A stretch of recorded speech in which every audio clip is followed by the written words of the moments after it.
Good morning, dear students. How are you? We hope all of you are fine.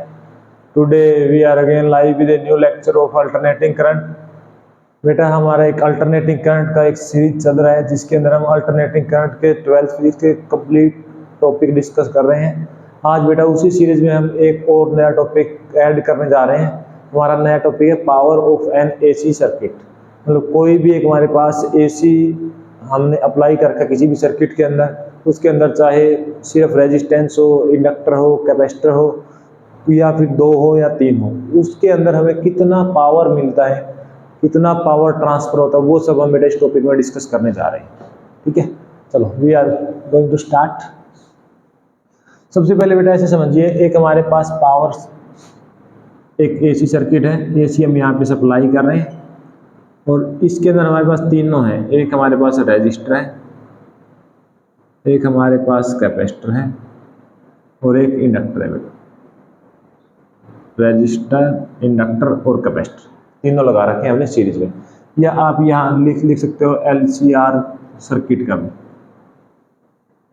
जो हम एक AC source है उसको LCR series circuit में हमने कनेक्ट किया हुआ है, तो कितना पावर ट्रांसफर कर पाएगा वो हम डिस्कस करना चाह रहे हैं। एक चीज़ बताओ बेटा, जो हमने इनपुट दिया है, इनपुट में हम कंसीडर कर लेते हैं कि हमने E = E0 sin omega T, ये हम इनपुट प्रोवाइड कर रहे हैं। अगर हम बेटा ऐसा इनपुट प्रोवाइड कर रहे हैं तो इसके अंदर कुछ ना कुछ करंट फ्लो करेगा। अब वो हम देखना चाह रहे हैं कि कितना पावर जनरेट कर पाएगा या कितना पावर ट्रांसफर हो पाएगा। एक चीज़ देखो बेटा, जब हमारे पास E = E0 sin omega T क्या है, इनपुट सोर्स मीन्स जो हम अल्टरनेटिंग वोल्टेज अप्लाई कर रहे हैं वो हमारे पास क्या है, E। तो बेटा सर्किट में कोई ना कोई करंट फ्लो करेगा I0 sin ओमेगा टी। अब वो डिपेंड करेगा बेटा रेजिस्टर, कैपेसिटर और इंडक्टर के ऊपर, कौन वोल्टेज आगे है, करंट पीछे है, करंट आगे है, वोल्टेज पीछे है, दोनों सेम फेज में।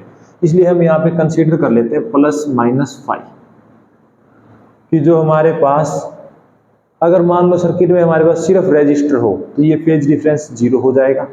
अगर कैपेसिटर और इंडक्टर हैं तो π/2 आगे π/2 पीछे, उसके अकॉर्डिंग हम वैल्यू चेक करें। तो हमने मान लिया जनरली कि ये हमारे पास वोल्टेज अप्लाई करें और सर्किट के अंदर इतना करंट फ्लो कर रहा है। तो बेटा अगर हमें पावर निकालना हो, एक चीज देखिए, E × I कर दें, वोल्टेज इंटू करंट क्या होता है, पावर। अब एक चीज देखिए बेटा, E क्या है यहाँ पर, इंस्टेंटेनियस वोल्टेज या EMF, I क्या है, इंस्टेंटेनियस बेटा इसलिए बोल रहे हैं क्योंकि हर एक टी टाइम की हर एक वैल्यू के ऊपर E की वैल्यू अलग अलग आएगी। मतलब जो भी हम T की वैल्यू पुट करेंगे उस इंस्टेंट के अकॉर्डिंग E की वैल्यू आएगी, इसलिए हम इन दोनों को क्या बोल रहे हैं, इंस्टेंटेनियस वैल्यू। तो बेटा ये पावर भी हमारे पास क्या आएगी, इंस्टेंटेनियस पावर। तो बेटा अगर हम इसको सोल्व करना स्टार्ट करें तो इंस्टेंटेनियस पावर क्या आएगी, E × I, दोनों को मल्टीप्लाई करो बेटा, E0 I0 sin omega T into में sin ओमेगा टी ±5। मैं बेटा प्लस और माइनस दोनों साथ लेके चल रहा हूँ, लेकिन आपको सिर्फ एक लेना है, या प्लस ले लो या माइनस ले लो। ठीक है, मैं आपको आपकी ये ना हो कि प्लस क्यों लिया माइनस क्यों लिया, इसलिए मैं दोनों ही साथ लेके चल रहा हूँ, आपको कोई एक लेकर चलना। अब देखो बेटा, इसको अगर हम ओपन करें, E0 I0 sin omega t, sine A + B को हम क्या लिख सकते हैं बेटा, sine omega t cos phi plus minus cos omega t sine phi, ऐसा हम लिख सकते हैं। अगर मैं बेटा इसको अंदर मल्टीप्लाई कर दें तो हमारे पास इंस्टेंटेनियस पावर की क्या वैल्यू आ गई, E0 I0 sine square omega t sine phi plus minus E0 I0 sine omega t cos omega t sine phi. ये हमारे पास आ गया बेटा इंस्टेंट, मतलब एक इंस्टेंट के ऊपर कितना पावर ट्रांसफर हो रहा है। लेकिन हम बेटा देखना चाह रहे हैं कि ये हमारे पास एक अल्टरनेटिंग वोल्टेज है, एक साइकिल होगा, एक साइकिल के अंदर कितना पावर ट्रांसफर कर रहा है वो हम चेक करना चाह रहे हैं। तो बेटा देखो, अगर ये हम एक साइकिल की बात करें तो हमें यहाँ पे इंस्टेंटेनियस पावर नहीं चाहिए, हमें यहाँ पर एवरेज पावर चाहिए कि एक कंप्लीट साइकिल के ड्यूरेशन में कितना पावर ट्रांसफर हो गया। तो बेटा हमें क्या चाहिए, एवरेज। और आपको ध्यान हो, एवरेज हम कैसे निकालते हैं, कोई भी फिजिकल क्वांटिटी है, जैसे हमने एवरेज वैल्यू ऑफ AC निकाला था, तो उसके अंदर हमें बेटा आई मीन या एवरेज वैल्यू कैसे निकाला, I dt T1 से T2 बाई में T2 माइनस T1, ये होता है बेटा एवरेज निकालने का फॉर्मूला। मीन्स टोटल करंट इस टाइम इंटरवल में सबका सम कर दिया बाई में टोटल टाइम। या बेटा हम समीशन नहीं कर सकते, समीशन इसलिए नहीं कर रहे हैं क्योंकि आई की वैल्यू इंस्टेंटेनियस वैल्यू है, हर एक इंस्टेंट पे वैल्यू चेंज हो रही है। अगर बेटा हमें इसका करना है तो हमें क्या करना पड़ेगा, इंटीग्रेशन। ये अगर मैं इसकी बेटा पी एवरेज निकालूं, आपको क्या करना पड़ेगा, इंटीग्रेशन। और इंटीग्रेशन कहां से कहां तक, T1 से T2, हमारे केस में बेटा 0 से लेकर T टाइम तक। तो आप बेटा इसका इंटीग्रेशन कर दो 0 से T टाइम तक, E naught I naught sine square omega t sine phi plus minus 0 से T E naught I naught sine omega t cos omega t sine phi into d t. अब बेटा एक चीज देखिए, ये हमने क्या, ये हमने सम तो कर दिया, लेकिन डिवाइड में क्या आएगा, टोटल टाइम। टोटल टाइम हमारे पास क्या, 0 से T, तो यहाँ भी T आएगा, यहाँ भी T, मैं उसको बेटा बाहर लिख रहा हूँ 1/, तो ये हमारे पास बन गया एवरेज पावर। अब बेटा हमें इसको सोल्व करना है, इसको सोल्व करना है तो बेटा एक बार हम अलग से सोल्व कर लेते हैं, साइन स्क्वायर ओमेगा टी का इंटीग्रेशन। अच्छा, इसको बेटा अगर मैं 2 से मल्टीप्लाई कर दूं, 2 से डिवाइड कर दें, कोई दिक्कत नहीं है। तो देखो पी एवरेज की क्या वैल्यू आएगी, ई नोट आई नोट बाहर आ जाएगा, ई नोट आई नोट, और बेटा फाई है फेज डिफरेंस। फेज डिफरेंस क्या रहेगा, throughout the whole process will remain constant. तो बेटा हम साइन फाई को भी बाहर निकाल सकते हैं, साइन फाई भी हमारा क्या आ गया बाहर। अब बेटा साइन फाई बाहर आ गया, अच्छा साइन फाई यहाँ, साइन फाई यहाँ, ऐसा कैसे हो सकता है भाई, कोस फाई है बेटा यहाँ पे, sine square omega t cos phi, क्या आएगा कोस फाई, यहाँ भी क्या आएगा कोस फाई, तो हम बाहर किसको निकालेंगे, cos phi. Sorry for silly mistakes. अब देखिए बेटा हमारे पास यहाँ क्या रहेगा, 0 से T इंटीग्रेशन करना है sine square omega t d t plus minus, इन सबको बेटा बाहर निकालें, E naught I naught by 2 sine phi. अब देखो 2 sine omega t cos omega 2, ये हमारे पास क्या बन गया बेटा, sine 2 omega t d t 0 से टी तक। अब बेटा अब हम इसको 2 तरीके से सोल्व कर सकते हैं, अब इसके आगे, ठीक है। पहले हम करते हैं सिंपल इंटीग्रेशन से। इंटीग्रेशन से बेटा सोल्व करें तो हमारे पास क्या आएगा, मैं यहाँ पे साइड में एक बार अलग से इंटीग्रेशन कर दे रहा हूँ। इंटीग्रेशन के लिए हमारे पास 2 टर्म है, 2 टर्म कौन कौन सी हैं, एक टर्म हमें इंटीग्रेशन करना है साइन स्क्वायर ओमेगा टी का। एक बार बेटा मैं यहाँ पे इंटीग्रेशन कर रहा हूँ, sign square omega t d t 0 से टी टाइम। एक बात देखो, साइन स्क्वायर होता है, जब भी ट्रिग्नोमेट्री का स्क्वायर होता है तो हम उसको सिंपल ट्रिग्नोमेट्री में कन्वर्ट करते हैं। साइन स्क्वायर ओमेगा टी को बेटा हम ऐसे लिख सकते हैं 1 minus cos 2 omega T by में 2। इंटीग्रेशन कहाँ से, 0 से टी डी टी, क्योंकि cos 2 theta equal to 1 minus 2 sine square theta, तो वहाँ से बेटा मैंने साइन स्क्वायर को एक साइड निकाल लिया। अब बेटा इसको सोल्व करें, 1/2 बाहर, यहाँ क्या रहेगा 1 का इंटीग्रेशन क्या आएगा T minus cos 2 omega T का क्या आएगा बेटा, साइन 2 ओमेगा टी बाई में 2 ओमेगा, लिमिट 0 से टी। अगर बेटा हम यहाँ पे टी पुट करेंगे तो क्या आएगा, हाफ टी बाई 2। फिर बेटा यहाँ पुट करेंगे, यहाँ क्या आएगा minus half sine 2 omega T by 2 omega, फिर 0, और साइन 0 भी क्या होता है 0। अब ये देखो 2 ओमेगा, ओमेगा इंटू टी क्या होता है 2 पाई इंटू टी, मतलब साइन की एंगल क्या आ गया 4 पाई, और साइन 4 पाई क्या होता है 0। तो हमारे पास सिर्फ क्या बचा टी बाई, हमारे पास सिर्फ क्या बचा टी बाई 2। तो बेटा इंटीग्रेशन क्या है टी बाई 2। अब इंटीग्रेशन की वैल्यू बेटा हम यहां रखें तो हमारे पास क्या आ गया, E naught I naught cos phi t by में 2, और यहाँ पे हमने 1/t बाहर निकाला था, 1/t, तो t से t कट जाएगा। तो ये टर्म हमारे पास क्या बच गया बेटा, E naught I naught cos phi by में 2। अब बेटा इसको देखते हैं प्लस माइनस, इसका अगर हम इंटीग्रेशन करें तो हमें इंटीग्रेशन किसका करना है, साइन 2 ओमेगा टी का। हमें किसका इंटीग्रेशन करना है बेटा, साइन 2 ओमेगा टी का। यहां कर दे रहा हूं sine 2 omega t d t, कहां से कहां, 0 से लेकर टी तक। एक चीज देखो बेटा, इसमें जब हम ये टी यहां भी अंदर मल्टीप्लाई करेंगे तो 1 बाई, एक चीज देखो साइन 2 ओमेगा, इसका बेटा इंटीग्रेशन क्या होता है, minus cos 2 omega T by में 2, 0 से टी, लिमिट पुट करेंगे माइनस कोस 2 ओमेगा टी मतलब 4 पाई बाई में 2 माइनस में कोस 0। अब देखो बेटा कोस 4 पाई भी क्या होता है 1, कोस 0 भी क्या होता है 1, 1 में 1 गया क्या आ गया 0। तो ये टर्म हम बेटा इसलिए लिख नहीं रहे, तो हमारे पास एवरेज पावर क्या आ गई, E naught I naught cos pi by. अब बेटा अगर आप इस केस में इंटीग्रेशन नहीं भी करना चाहते तो भी मैं आपको एक तरीका बताता हूं। देखो ये क्या होता है, ये हमारे पास साइन थीटा का ग्राफ है।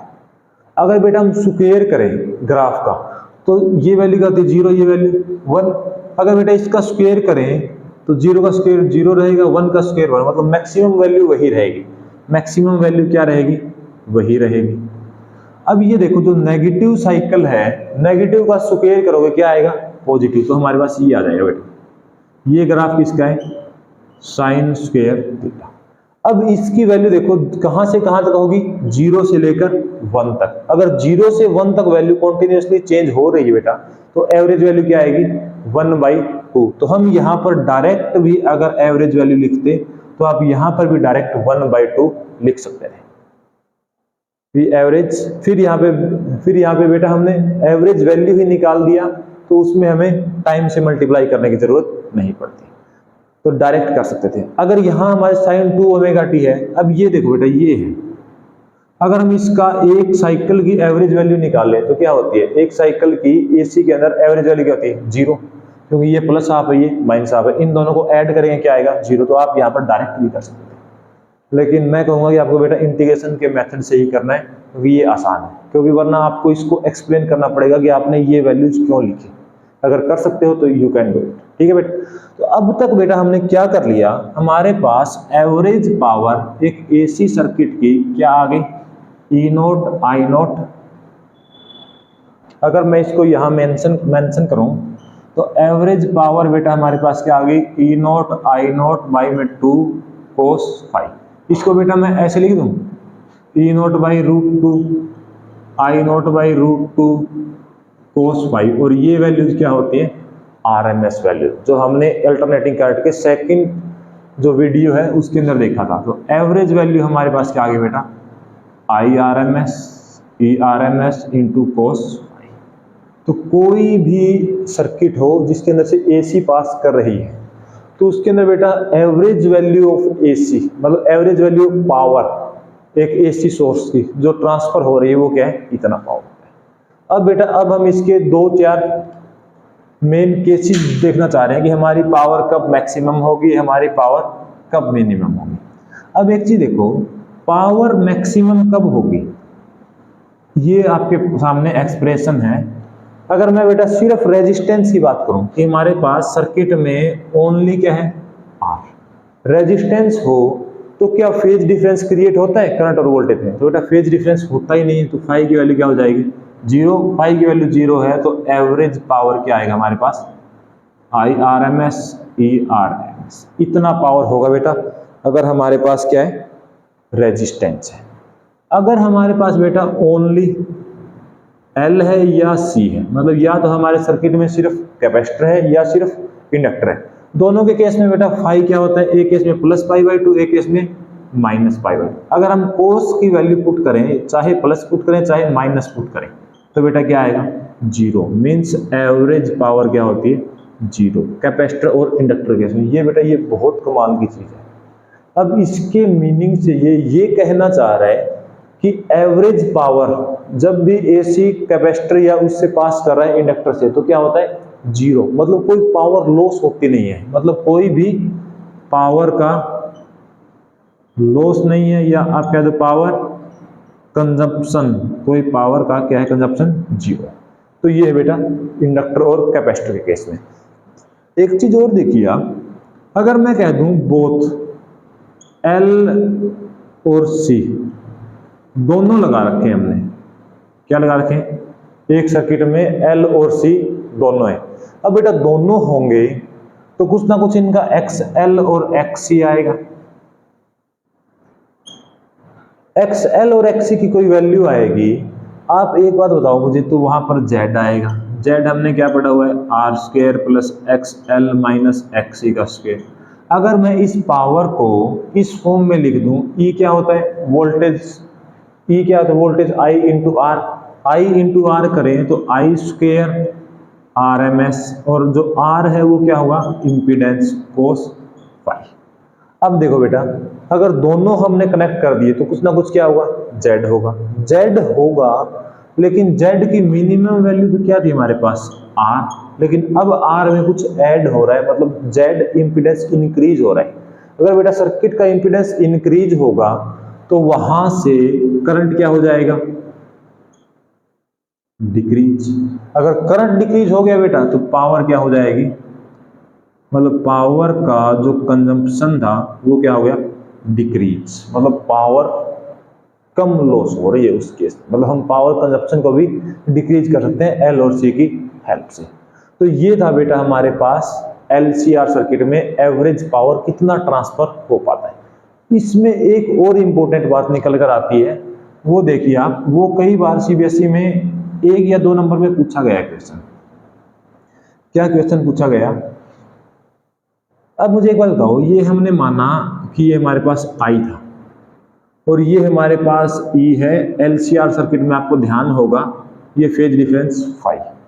फेज डिफरेंस में जब V L greater than V C था तो बेटा ई ऊपर आया था, और अगर